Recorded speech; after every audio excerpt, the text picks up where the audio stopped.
Good morning. In 12th class biology today we have to study gametogenesis.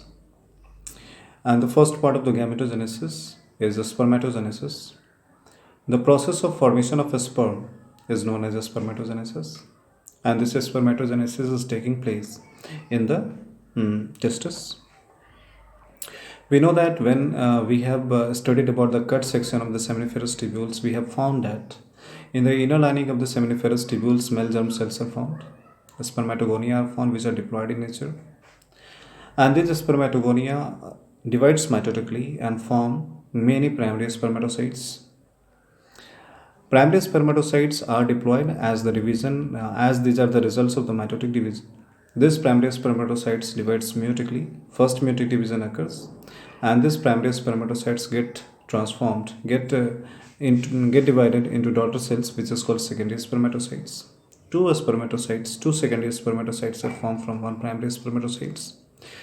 Since it is meiotic division, so whatever the two secondary spermatocytes are formed, which are haploid in nature, these secondary spermatocytes, which are haploid in nature, again divide by the second meiotic division. We know that second meiotic division is similar to mitotic division, so there is not change in the chromosome number. So secondary spermatocyte again divide, and that will divide and make spermatids. The spermatids will have the haploid number of chromosome, and these spermatids now get transformed into the spermatozoa or sperm by the process that is called spermiogenesis. The process of transformation of spermatids into a spermatozoa is known as spermiogenesis. Now these sperms are released from the seminiferous tubules, and that will be going through the rete testis, epididymis, vas efferentia, vas deferens, and that will be ejaculated. We have to know that in this total spermatogenesis process, some hormones played a very important role. And in these hormones, the first hormone which is controlling all the secretions of different hormones, the first hormone is secreted from hypothalamus. And this hypothalamus is secreting the hormone. So hypothalamus is secreting the hormone which is called hypothalamic hormone, and that hypothalamic hormone is gonadotropin releasing hormone.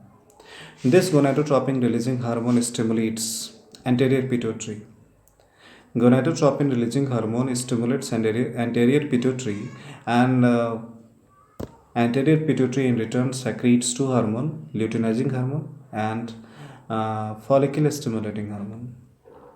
Luteinizing hormone stimulates Leydig cells, and Leydig cells secrete androgen, and androgen control a spermatogenesis process.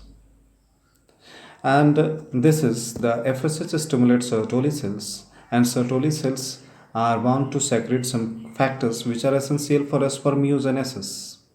As we have studied spermiogenesis, the process of transformation of spermatids into mature spermatozoa. After the formation of a sperm, now we can study the sperm structure, and a sperm having the three parts. We know that head, tail, and neck. Head, neck, and tail. You can see the figure.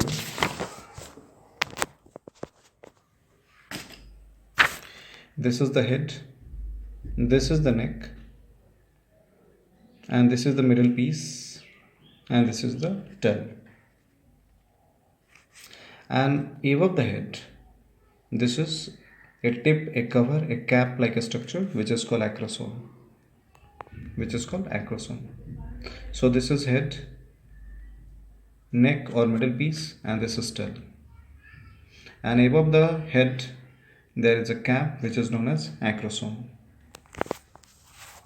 We have to know that this acrosome, which is the cap of the head, this acrosome contains those enzymes which are essential for the rupture of the mature tertiary follicle, matured egg, so that the nucleus can be facilitated to fuse with the nuclei of the egg.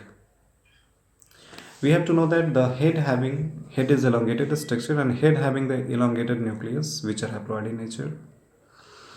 In the neck, mitochondria is found, and that mitochondria emits energy, and this energy is required for the metabolism of the sperm and for the viability of the sperm. And in the tail that is used for the swimming, after the ejaculation into vaginal tract or female reproductive tract, that will start to swim and to the reach to the oviduct, so the fertilization can be performed. It is said that in one coitus, in one sexual intercourse, 200 to 300 million sperms are ejaculated.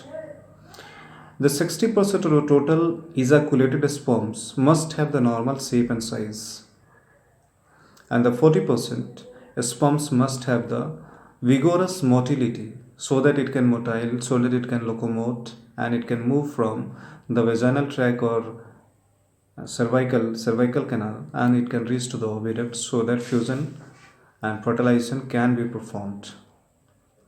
We know that seminal vesicles secrete the secretions, and the sperms which are formed in the seminiferous tubules both mixes and form that fused form, that mixed form is called semen. All the accessory ducts like the epididymis, vas efferentia, vas deferens, seminal vesicle, all these accessory ducts, their glands are regulated by the hormone which is called androgen. Androgen regulates all the metabolism, all the physiology of all these male reproductive tracts or glands, organs. Thank you.